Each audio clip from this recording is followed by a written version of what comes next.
What would you say if a cop stopped you tonight and said, you match a description? If you answer the wrong way, you can help build a case against yourself in seconds. And if you stay too friendly, that vague stop can turn into cuffs fast. Hit subscribe right now because the lines in this video could keep you from giving police free evidence. Like this video too, because when you're scared, your brain goes blank, and you need these words ready. That sentence sounds small, but it's one of the most dangerous things you can hear. It feels vague on purpose. It gives the officer room to keep you talking while you try to prove you're innocent. Let me show you exactly what to say first, what to say if they demand your name, what to say if they ask to search you, and what to say if the stop starts turning into an interrogation. You're also going to learn the court cases that back up these lines in plain English, not lawyer talk. I've analyzed over 200 body cam videos, and you'd be shocked how often innocent people talk themselves into trouble just because they panic. Your goal is not to win a debate on the sidewalk. Your goal is to protect your rights, protect your words, and leave as little behind as possible for them to twist later. Now, here's why this happens so often to you. You match a description as a perfect fishing line. It sounds official, it sounds urgent, it makes you want to explain everything right away. Most people have no idea that the officer may be looking for more than just your name. They may want your story, they may want your nerves, they may want your consent, they may want you to talk long enough to create a reason to hold you longer. Here's the reality. When you start blurting things out like where you were, who you were with, and why you look like somebody else, you're giving them raw material. Even tiny mistakes can sound huge later. A wrong time, a bad guess, a nervous laugh, a sentence you wish you could take back. That is why you need short lines, calm tone, and almost no extra words. The first thing you do is force the stop into one clear lane. Here's exactly what you say. Officer, am I being detained or am I free to leave? Word for word. Memorize that line. That sentence is powerful because it does three things at once for you. First, it stops you from filling the silence with useless explanations. Second, it makes the officer choose. Either you are free to go or you are being held. Third, it creates a clean moment if this ever gets reviewed later. Vague police encounters get messy fast. Clear ones are easier to fight. When an officer says you match a description, your first instinct is usually to prove them wrong. You might say you were at work. You might say you've never even been in that area.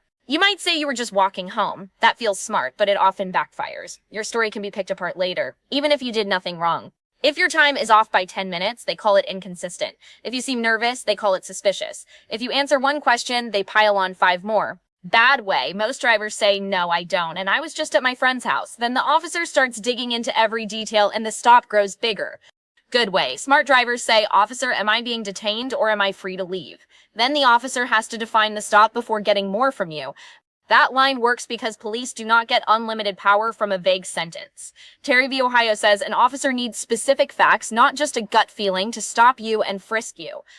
In plain English, the law wants facts, not guesses. Florida v. Royer adds something else important. A stop has to stay temporary and no more intrusive than needed. In plain English, they can't turn a quick check into a mini kidnapping just because they feel like it. Defense attorneys use this exact line in court because it marks the moment where the stop should either end or be justified. Now, be smart about how you use it. You say it once, maybe twice, calm voice, hands visible, no sudden moves, no sarcasm. You are not trying to own the cop. You are trying to protect yourself. If the officer says you are free to leave, you leave quietly. If the officer says you are being detained, then you know the stop is no longer casual, and you tighten up your words even more. Here's the reality. You do not beat a vague stop by talking more. You beat it by making the officer carry the legal weight, not you. Your job is not to explain your innocence on the curb. Your job is to stop volunteering evidence. Former police officers have confirmed this works because once you ask that question, the encounter becomes more formal, and sloppy fishing gets harder.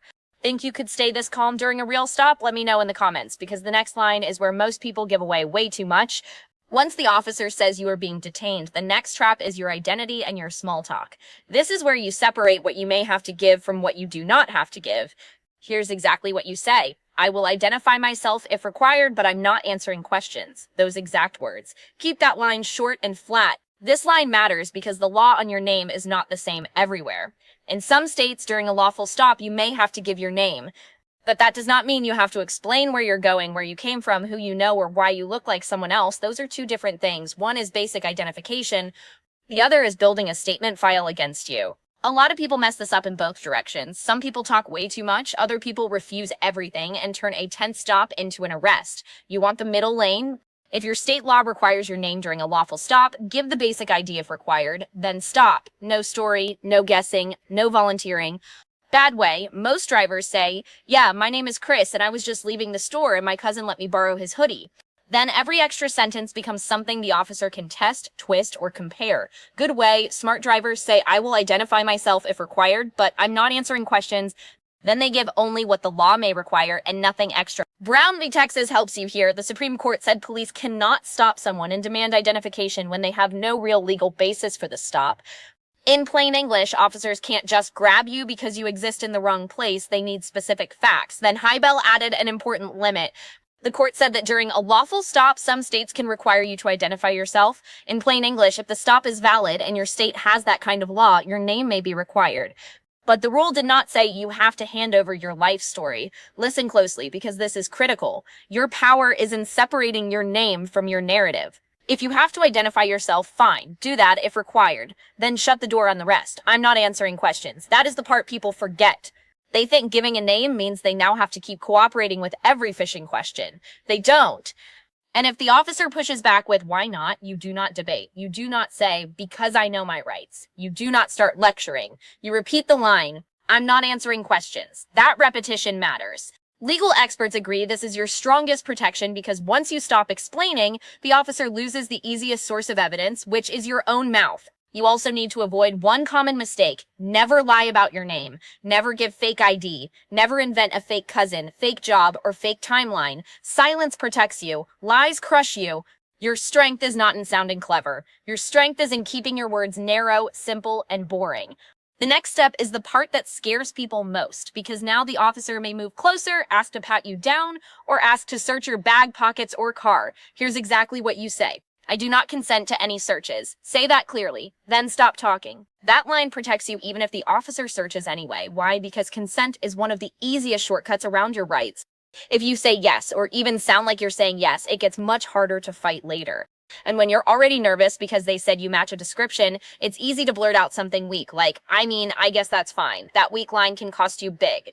Here's the trick they don't want you knowing. You can refuse consent without resisting. Those are not the same thing. If an officer says they're going to frisk you for weapons, do not fight on the sidewalk, but do not help them either. You do not say, sure, go ahead. You say, I do not consent to any searches. That way, if they do something anyway, the record shows it was their choice, not your permission. Bad way. Most drivers say, go ahead, I've got nothing to hide. Then the search becomes something they can call voluntary. Good way. Smart drivers say, I do not consent to any searches. Then if a search happens anyway, your refusal is clear from the start. Terry v. Ohio matters here again.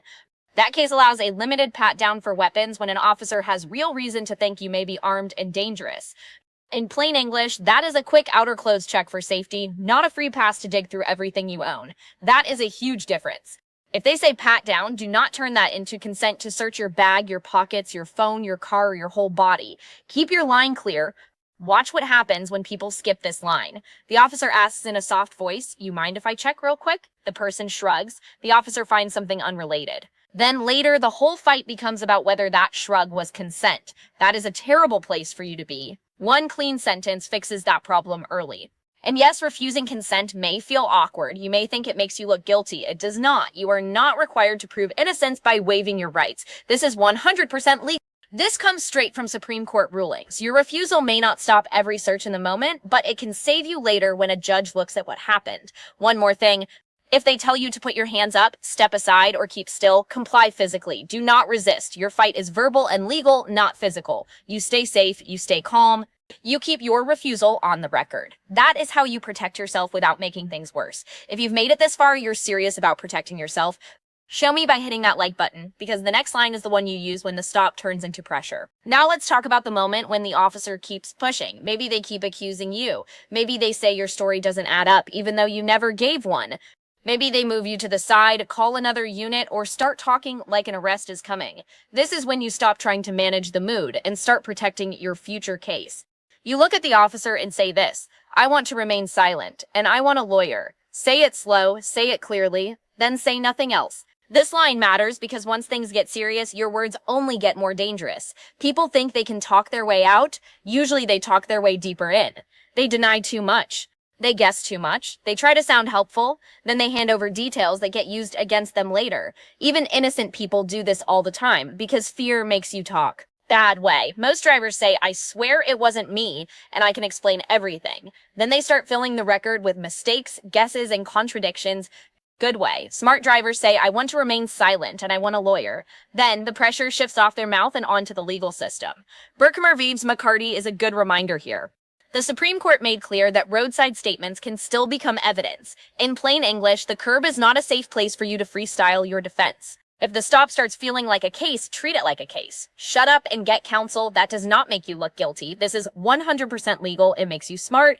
Watch what happens when someone finally uses this line. The whole feel of the stop changes. The officer may keep talking, but your job is over. You do not answer off the record. You do not explain just one thing. You do not fall for help yourself out. You sit in silence. You wait.